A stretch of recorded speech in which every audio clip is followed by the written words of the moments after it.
Hi, and welcome to the Silver Goose Farm Podcast. I'm your host, Mama Goose.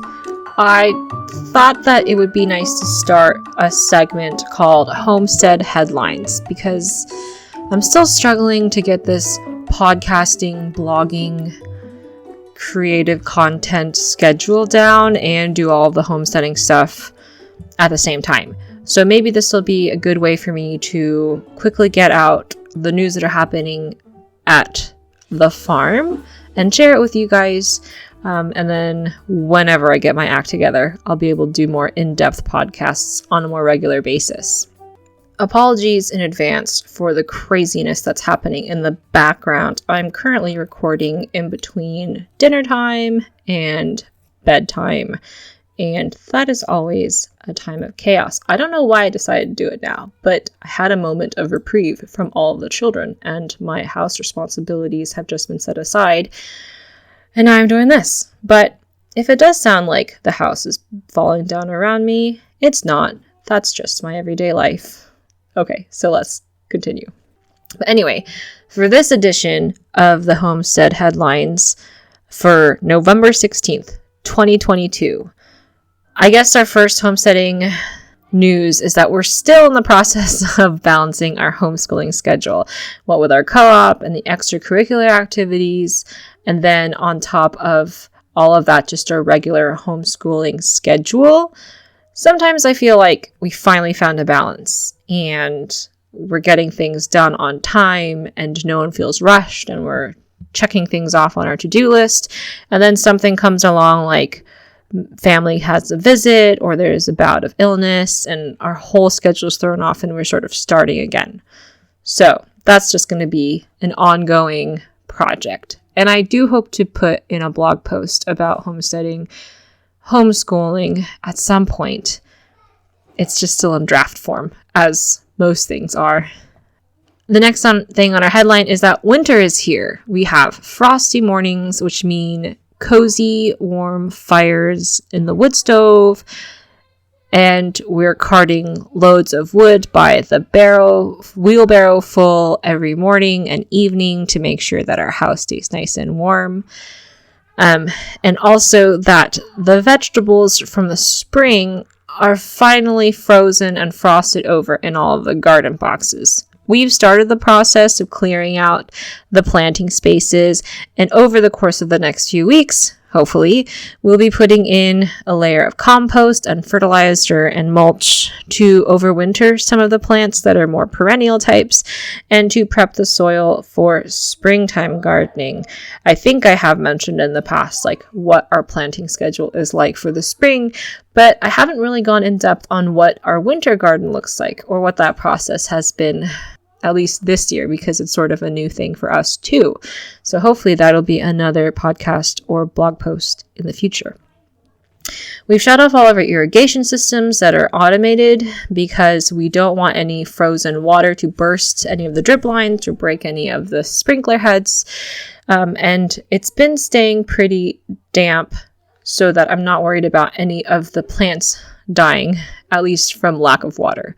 We'll be prepping the trees by amending the ground around them, adding more fertilizer, adding compost, adding mulch like we do with the garden boxes, and start planning out where we'd like to drop in any potted saplings that we have that didn't quite make the spring planting schedule at the beginning of this year, or to fill in any spots where we had some plants that just didn't make it.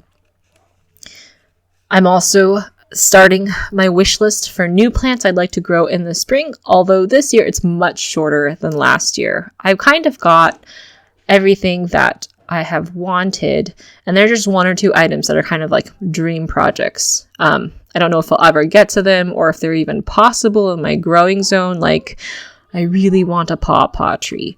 I know that's an East Coast plant, but I feel like temperature-wise, it's okay. It might survive in our growing zone, which is 9B, but also like it's this trendy permaculture tree to have, and I really want to try it because I've never had one. So that's kind of a wish list thing.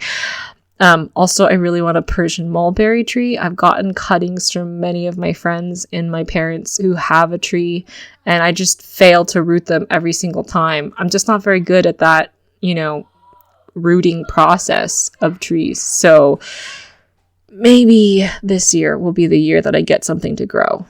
The rains coming in the winter season means that we can resume fencing or continuing to repair the fencing that we kind of had to put on hold over the summertime because the ground was like concrete. So Papa spent a good day or so replacing the T-bars along our cattle pasture with these really cool non-conductive polymer posts for the electric fence around their grazing area. They seem to be doing a really good job at keeping the cattle in, and we do have to wait for another rain to drive them in the last foot in the ground, but so far they look like they're doing a good job. There's still no burning allowed in our county and elevation. I've got a pile of cardboard and brush that's been collected over the course of the year, and it would be super great if we could finally burn them and get rid of them, because our yard is looking a little bit like a dumpster instead of a farmyard. And also the pigs would really appreciate having a nice ash and coal pile to root through. The big headline of this week is Cookie, and she's probably always going to be the big news on our farm, it seems. But yesterday morning, Papa found her down on the ground in the shared cattle pen, surrounded by all the other cows. Even though the previous night she was up and first in line for food, like she always is. We spent a day of coaxing and giving her 2 drenches of calcium per the doctor's orders. And thank goodness my husband can restrain her head for me so that I could give her that, because she did not enjoy that process. And still no change. We had the vet visit this morning and was told that everything looks normal. She had good rumen movement, no mastitis, no fever, good bowel movements, good lungs. And the baby is low in her pelvis, but not alarmingly so, and not pressing on any part of her nerves or spine or legs that would cause this paralysis that we've been seeing. And it's just low because she's so far along in her gestation. The vet took a blood sample, and now we're waiting on results. It's so weird to have a cow that is otherwise behaving normally, but just can't stand up, and really not understanding the cause of why. Hopefully there'll be good news soon. Our vet says that for now we'll just have to baby her until we know definitively what's happening, so I guess that's how we'll proceed. I did have my dad come out and do another blessing and prayer over her, and Cookie was very appreciative about that. She recognizes my dad now and kind of rubs her head on him whenever he's around. It's hard to think about what could happen in the future, so I'm not going to dwell on that, and maybe I'll be able to have some positive updates as the test results come in. So I'm just going to leave it at that and not think about what we might have to do in terms of making big animal and herd decisions. But let's all hope for the best. And that's it for this edition of the Homestead Headlines. I hope you all have a good week. God bless you and keep you safe, and hope everyone stays nice and warm and healthy. See you next time. Bye.